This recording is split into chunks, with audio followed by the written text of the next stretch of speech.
my sensors indicate. While I reassemble the manger scene, see if you can put together these facts about the very first Christmas. Hello, this is Joy. Wasn't it amazing that we were able to experience the very first Christmas? We started our adventure in Herod's palace. 3 wise men traveling over such a great distance. Remarkable. Herod was also known as Herod the Great and praised for his many building projects, including rebuilding the temple in Jerusalem and constructing fortresses and palaces such as the famous plateau fortress of Masada. Herod was very paranoid, afraid that someone would replace him as king. He even had 3 of his sons executed so they could not take over his throne. So it was no surprise when Herod gave the order that has forever marked him in history as a villain. When the wise men did not report back to him, he commanded the deaths of every boy under 2 years old in Bethlehem. No infant born in my realm shall grow up to challenge my reign. The wise men were most likely from Persia or southern Arabia, located east of Jerusalem. They were astronomers and astrologers, meaning that they studied the stars and planets. They believed that the stars themselves announced the birth of Jesus.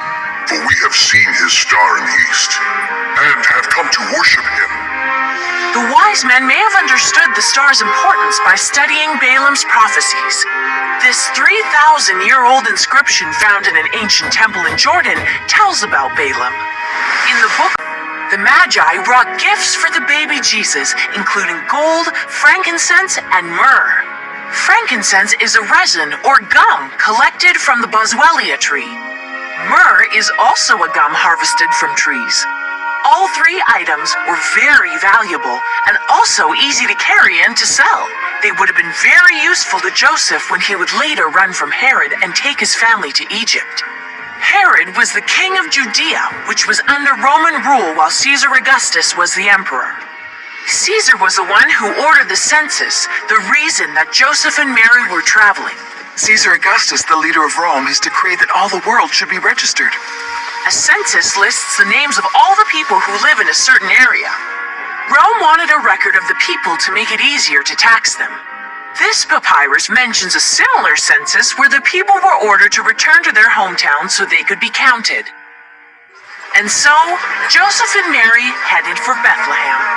Remember when Joseph and Mary told us they were traveling to Bethlehem? He is called for census, so that they know who everyone is and where their families come from. Joseph's family was from Bethlehem, so that is where he was taking Mary. Historians from as early as the 2nd century AD have confirmed the location of the town of Jesus' birth. The Church of the Nativity was built near where early church tradition believed Jesus was born. The basilica was first built by Emperor Constantine and is one of the most ancient church buildings in existence. Bethlehem is a city now, but at the time of Jesus' birth, it was a small village. Yet it was a village with a great history. David, the boy who fought Goliath, also came from Bethlehem.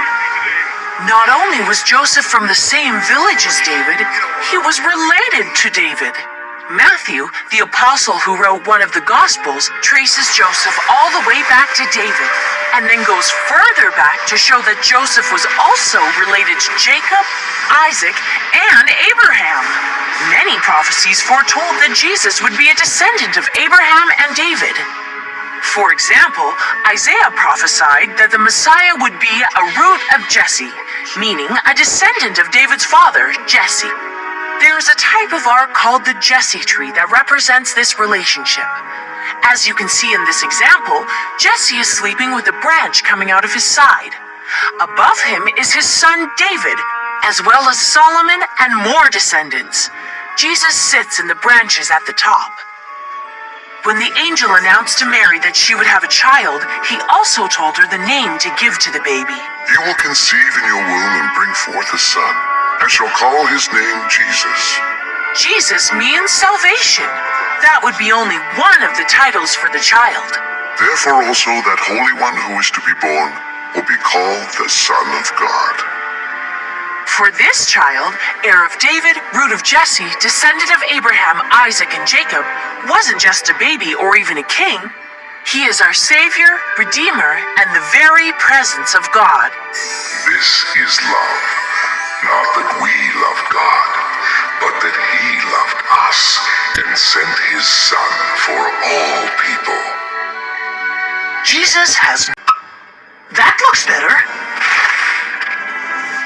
Now that all the pieces are in place, I hope you have discovered the greatest present is not found in a box. It is Jesus, God's gift to you. Until next time, this is Gizmo, out!